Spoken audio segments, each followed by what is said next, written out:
E aí, cubistas, beleza? Sejam bem-vindos a mais um quadro do Evolução ao Cubo aqui no canal. O quadro onde eu mostro pra vocês a minha evolução mensal no cubo mágico de forma geral e coloco algumas solves aí de fundo. E esse mês temos bastante coisa pra comentar aqui. Então já vai ter pra deixar o seu like, se inscrever aqui no canal, ativa o sininho pra não perder nenhuma notificação de quando lançar um vídeo novo por aqui. Entra no nosso vídeo de Discord, link aqui na descrição, você pode entrar lá pra conhecer o pessoal, trocar uma ideia, aprender novas coisas sobre o cubo mágico e, claro, fazer novos amigos sempre que é possível, né? Eu entro lá pra trocar uma ideia com vocês. Se quiser comprar algum cubo, o link para um cube vai estar aqui na descrição, é a loja que eu recomendo, lá tem ótimos cubos para ótimos preços e você pode utilizar meu cupom de desconto VICENZO para te ajudar com o preço final de cada uma de suas compras. E se quiser apoiar diretamente com o canal, temos a opção do Seja Membro, só descer a barra de rolagem, vai ter um botão azul lá escrito Seja Membro, você pode conferir os benefícios e apoiar caso você tenha um interesse. Então, sem mais enrolação, bora começar agora a falar sobre os meus resultados nesse mês. Então eu acho que esse mês, né, o mês de junho aí, a gente pode dividir em duas partes mais ou menos, né, as primeiras 2 semanas e as 2 semanas seguintes, digamos assim. O meu grande foco nesse mês, independente da semana que era, né, foi o 3x3, com toda certeza o 3x3 foi o evento que eu mais treinei nesse mês. Eu fiz algumas melhorias no meu estilo de solve, eu acho que isso é o que mais fez eu melhorar ao longo desse mês. Primeiro que agora, com toda certeza, eu consigo prever o primeiro par na inspeção em 100% das vezes. Isso era algo que eu deveria ter trabalhado muito tempo atrás, mas eu deixei pra fazer isso agora. De qualquer forma, antes tarde do que nunca, né? Mas fica aí então esse update, né?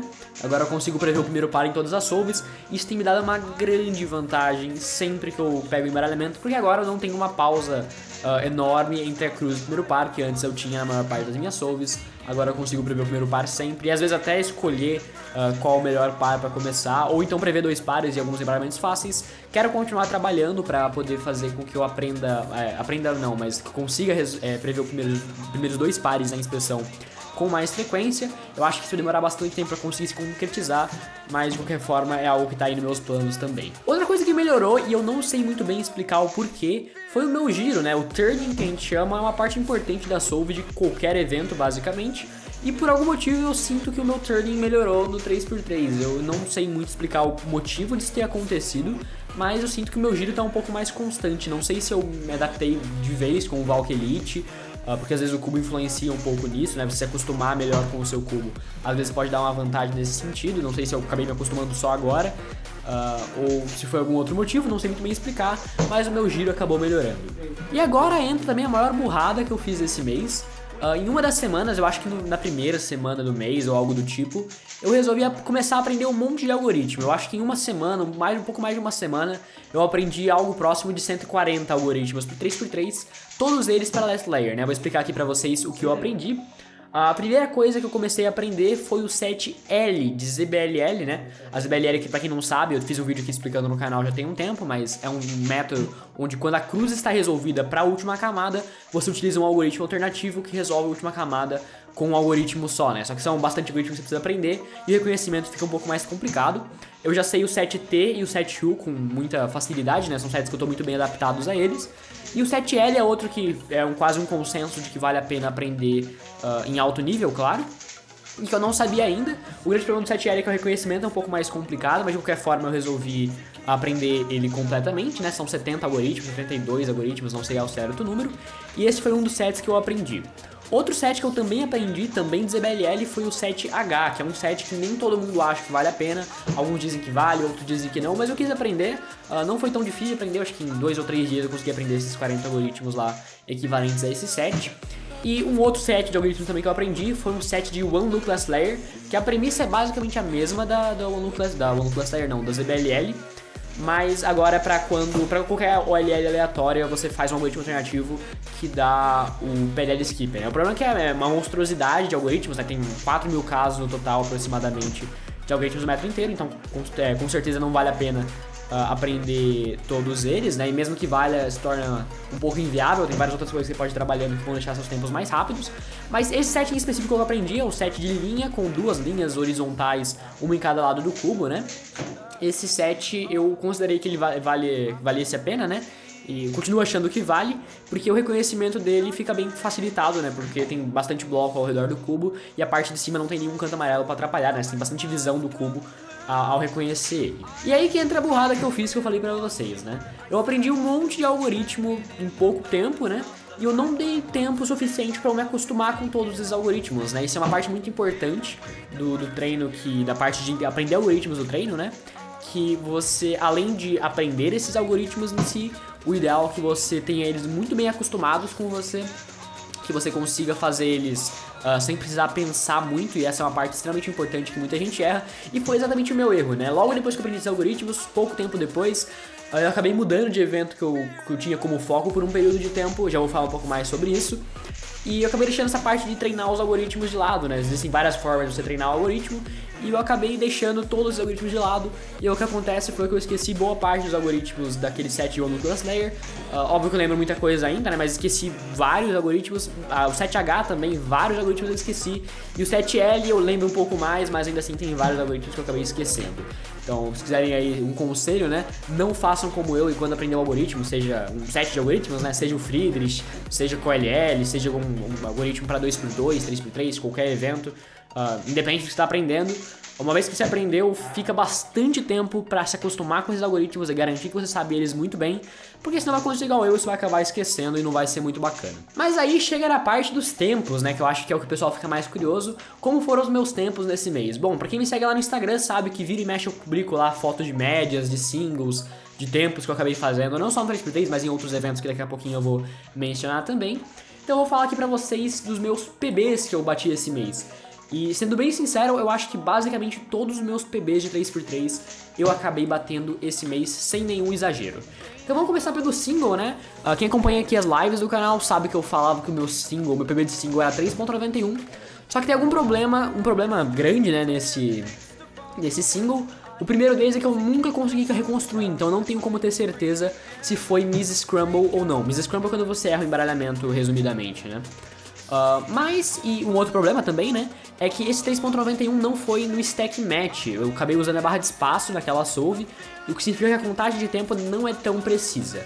Esse mês eu acabei fazendo um 3.94 e foi um 3.94 stack match, então eu considero esse como meu PB de verdade. E um fato curioso desse tempo é que eu tenho a reconstrução dele, não só desse 3.94, como de vários outros tempos sub 5 que eu fiz ao longo desse mês. Claro que não são todos, mas em breve eu vou fazer um vídeo pra vocês reconstruindo todos esses tempos e mostrando pra vocês aí o que acontece numa solve sub 5, mais ou menos, né, uns fatos curiosos aí, curiosos, né, de solve sub 5 que eu fiz ao longo desse mês. E claro, reconstruir também esse meu PB de single que eu acho ser legal de mostrar pra vocês. Mas claro, não foi só o PB de single que eu tive. Eu fiz também a minha primeira média sub 6 no 3x3. E o mais legal é que não foi só uma média sub 6 que eu fiz. Eu acho que pelo menos umas 5 ou 6 médias sub 6 nesse mês eu acabei fazendo. Fora várias outras médias 6 baixo, né, que eu fiz também. Eu publiquei no meu Instagram esses dias, e inclusive essa média 6.01 que eu publiquei lá no Instagram, ela é uma das médias que eu gravei nessa sessão. E nessa sessão também teve vários PBs aí, nessas solves que vocês estão vendo. Tem vários PBs que eu acabei batendo. Não sei exatamente quais solves vocês vão acabar vendo aí, né? Mas tem vários PBs meus aí que foram gravados, vocês estão vendo aí de alguma forma. Daqui a pouquinho eu falo mais dele. Mas a minha média de 5, como eu disse, eu fiz várias médias abaixo de 6 segundos. Uma delas, inclusive, eu fiz hoje no dia da gravação, que foi um 5.59. E foi a primeira vez que eu consegui colocar um 4 contando na média, né? Pra quem não sabe, o melhor e o pior tempo são retirados, e você calcula a média aritmética dos 3 tempos médios em uma média de 5 que a gente chama, né? E pela primeira vez eu consegui fazer 2 tempos sub 5, né? 2 4s no período de 5 solves, né? 2 4s na mesma média, significa que foi a primeira vez que eu consegui fazer um 4 contando. E essa média que eu fiz hoje, inclusive, foi um 5.59, que é a minha segunda melhor média já feita. De qualquer forma, o meu PB, que é a melhor média que eu fiz nesse mês, foi um 5.45, e foi insanamente rápido isso pra mim. Essa foi a minha primeira média sub 6, inclusive. Eu não tava esperando que meu primeiro sub 6 fosse ser tão rápido. Eu imaginei que ele ia acabar vindo logo, né? Mas não imaginei que fosse ser logo um 5.45. E um fato curioso é que o WR é 5.48, o que significa que se eu tivesse feito essa média em campeonato, seria recorde mundial de 3x3. Não significa absolutamente nada, né? PBs em casa não valem o mesmo, não é a mesma pressão que você tem em um campeonato. Mas aí é um fato curioso pra mencionar aqui pra vocês. Aí outros PBs que eu acabei batendo, a média de 12 eu fiz um 6.35, que é meu PB de média de 12 também, bem próximo do sub 6, quem sabe eu não consigo um sub 6 de média de 12 eventualmente. Média de 25 eu fiz um 6.77, média de 50 um 7.02, média de 100 um 7.15, que inclusive foi nessa sessão, né? Eu acho que esses últimos que eu mencionei aí, desde a média de 12 até a média de 100 que vocês ouviram aqui agora, eu acho que todos esses foram na sessão aí que foi gravada, né, que eu tô usando aí como base pra esse vídeo. E foram tempos muito bons pra mim, eu realmente tô bem próximo do sub 7, cada vez mais eu tô chegando próximo dessa marca, nessa benchmark, como dizem. Espero aí que logo eu consiga ficar sub 7 em 3x3, não sei exatamente o que eu preciso melhorar agora pra chegar nisso, mas eu sei que tô cada vez mais próximo. E eu acredito que nesse ponto do campeonato já esteja com a média geral, né, média global que se chama, abaixo do 7.35, que seria o recorde sul-americano, e significa que eventualmente, se voltar aos campeonatos, existe uma grande chance de eu conseguir pegar esse recorde pela primeira vez, depois de vários anos tentando. Então torcer para que os campeonatos voltem e que eu consiga fazer uma média decente em campeonato finalmente. Mas, como eu disse, não foi só o 3x3 que eu treinei ao longo desse mês. Um outro evento que eu foquei bastante foi o Square, especialmente aí na semana que antecedeu o Cubing at Home. Eu acabei focando bastante no Square. E o que eu melhorei nas minhas solves, digamos assim, foi basicamente melhorar as minhas PBLs, né, que estavam bem lentas e tudo mais, tinha coisa que eu tinha acabado esquecendo, né, então eu aprendi algumas coisas que eu tinha esquecido, né, reaprendi algumas coisas que eu tinha esquecido, e acabei conseguindo fazer aí alguns tempos legais, nenhum PB nem nada do tipo, algumas médias sub 6, né, sub 5.5, consegui fazer médias sub WR, né, abaixo do 6.38 com mais frequência, o que também é um bom sinal. Mas no geral não teve nada muito estrondoso assim de melhora nas minhas solves do Square, não. Mas conversando com o pessoal lá de fora do Square, eu cheguei à conclusão de que aprender OBL, né, que seria uma outra parte avançada do Square, porque a gente tem a CSP, que é você resolver a Cube Shape mais a paridade, isso era algo que se tornou uma realidade lá em 2017, 2016, né, depende um pouquinho de quem tá falando isso, né, mas foi lá pra esses anos, né, foi o primeiro novo método avançado que surgiu. Aí veio a PBL, que uma vez que você sabe a CSP, né, e não tem paridade, você reduz pela metade os casos de PBL, e aí se tornou uma outra realidade também aprender PBL.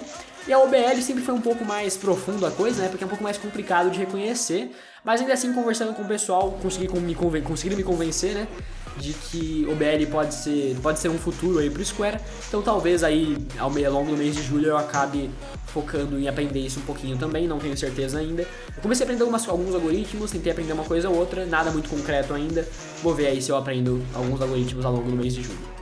E um outro estilo de modalidade, né, que eu tive um grande progresso também ao meu ver, foi nos Big Cubes. E Big Cubes aqui eu também incluo o 4x4, né, que não é bem um Big Cube, mas que eu vou incluir aqui só para facilitar a comunicação.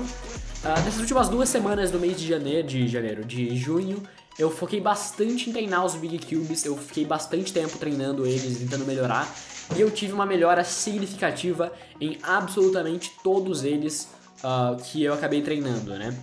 Começando pelo 4x4, eu tive vários PBs, o meu single, né, eu consegui um sub 25 pela primeira vez com 24.94. E não só isso, né, eu fiz uma média de 28, média de 12 de 28 também, média de 100 de 31, tudo isso são bons indicativos ao meu ver, né, de que eu tô melhorando no 4x4, cada vez mais próximo do sub 30, não sei exatamente o que eu preciso fazer para chegar nessa marca, que tá cada vez, quanto mais você melhora, mais difícil é de melhorar, né, mas faz parte do cubo mágico isso, eu imagino. Mas logo aí, se tudo der certo, a gente chega no sub 30 no 4x4 também. E essas são marcas muito significativas, né? Sub 30 no 4x4, sub 1 no 5x5, sub 2 no 6x6 e sub 3 no 7x7 sempre foram grandes metas, né? E agora eu tô cada vez mais próximo de conseguir atingir elas. O 4x4 eu acho que não sei se aqui tá mais distante, mas é um pouco mais complicado, porque apesar de faltar só 1 segundo ali, mais ou menos, pra eu baixar, é 1 segundo de 30, né? É bem mais complicado do que baixar nos eventos mais longos. Mas vou me esforçar, eu imagino que boa parte do progresso do 4x4, assim como os outros Big Cubes, vem de fazer solves mesmo, não tem muito o que aprender em si, mas eu vou fazer bastante solve aí ao longo do mês de julho com certeza, e ver se eu consigo chegar mais próximo dessa meta. 5x5 também é outro que eu tô bem próximo do sub 1, como eu disse, né? Tiveram alguns PBs aí ao longo do mês de julho. O primeiro deles foi o single, que me surpreendeu bastante, eu consegui um 47.52, que foi o meu primeiro sub 50, né, meu primeiro single abaixo de 50 segundos, o que pra mim também é um ótimo sinal. Foi uma solve bem sortuda, com toda certeza, mas foi um ótimo tempo, né, não tava esperando. Mas o single não é o mais importante, né? O que importa no geral é a média. E eu tenho conseguido várias e várias vezes fazer médias de 5 sub 1, né? O meu PB nesse momento está 58.51, que é pra mim com certeza uma média muito boa. E eu tenho feito média sub 1 com muita frequência. A minha média geral aí tá por volta dos 1 e 2, 1 e 1 minuto, mas tá relativamente próximo do sub 1. Acho que se eu pegar um dia e sentar pra fazer várias solves, eu consigo aí chegar próximo disso. Imagino que boa parte do progresso agora, pelo menos pra chegar no sub 1, né, vai vir de acabar fazendo várias solves. Do 6x6, O cenário eu acho que já é um pouco mais favorável, é um pouco mais favorável ainda, né, digamos assim, é mais favorável ainda. Eu creio que quase com toda certeza já estou sub 2 no 6x6, talvez por bastante inclusive. Eu fiz um single de 1.41, minuto e 41 segundos, o que é bem rápido pra mim, né, eu não sabia nem que eu conseguiria chegar nesse nível em algum momento. Os PBs de média, né, a melhor média de 3, que no 6x6 e no 7x7 não é média de 5, é média de 3. A minha média de 3, né, o PB está em 1,47.19 e a média geral aí tá por volta dos 1,53 até 1,55 minutos. Eu acho que o 6x6 aí já tá um pouco mais claro de que de fato eu tô sub 2. E o 7x7 é outro também que tá bem complicado de dizer com 100% de certeza, né? Mas eu tô cada vez mais próximo do sub 2 também, do sub 2 não, do sub 3, né? A minha média geral tá por volta dos 3,10 a 3,20 minutos, o 7x7 eu sou um pouco pior do que nos outros Big Cubes no geral. E ele é o único Big Cube que eu ainda não tenho cravado na minha cabeça qual método eu considero melhor. Tem dias que o YAO funciona melhor pra mim, né? Eu uso o YAO pro 4x4, 5x5 e 6x6. Mas no 7x7, às vezes eu sou melhor com redução, às vezes eu sou melhor com YAO, depende um pouco da situação. Eu sei que com redução eu tenho mais coisas que eu sei que eu preciso melhorar, só que no YAO eu sei que se eu melhorar as partes que eu sou ruim, eu vou ter um progresso melhor. Então fica ali um dilema na minha cabeça. Talvez em algum momento eu pare pra refletir um pouco melhor sobre qual é o melhor método. No momento eu só escolho um e faço solves mesmo, talvez em algum momento isso fique mais claro. De qualquer forma, eu também bati alguns PBs ao longo desse mês. O primeiro deles foi o single, que eu fiz um 2,50.38, esse single foi com redução. Mas eu fiz singles muito bons com YAO também, então é meio que relativo isso. A melhor média de 3 ainda não tá sub 3, eu tenho 3,07, né? Apesar de eu ter feito 2,50, eu não consigo ser muito constante, então ao mesmo tempo que eu faço um 2,50, eu faço um 3,40 logo depois, então é um pouco mais relativo. De qualquer forma, como eu disse, a média geral, que é o mais importante, né? Tá por volta dos 3,10 a 3,20 minutos, e eu espero baixar isso ainda mais no mês de junho. Então, no mês de junho, essa foi basicamente as minhas melhorias que eu fiz ali nas minhas solves, né? Várias coisas eu fui trabalhando aí, no 3x3 principalmente. Espero aí agora ao longo do mês de julho melhorar ainda mais, né? Essa é sempre a meta. Pra esse mês de julho, né, eu tava vendo sobre isso agora, talvez eu foque um pouquinho mais no 2x2, que é outro evento que eu preciso reaprender algumas coisas que eu tinha aprendido e talvez reaprender parte do que eu tinha aprendido pro 3x3. Então esse foi o vídeo, espero que tenham gostado. Se gostaram, deixa o like e se inscreva no canal. O vídeo fica por aqui, até a próxima. Curtam o resto das solves.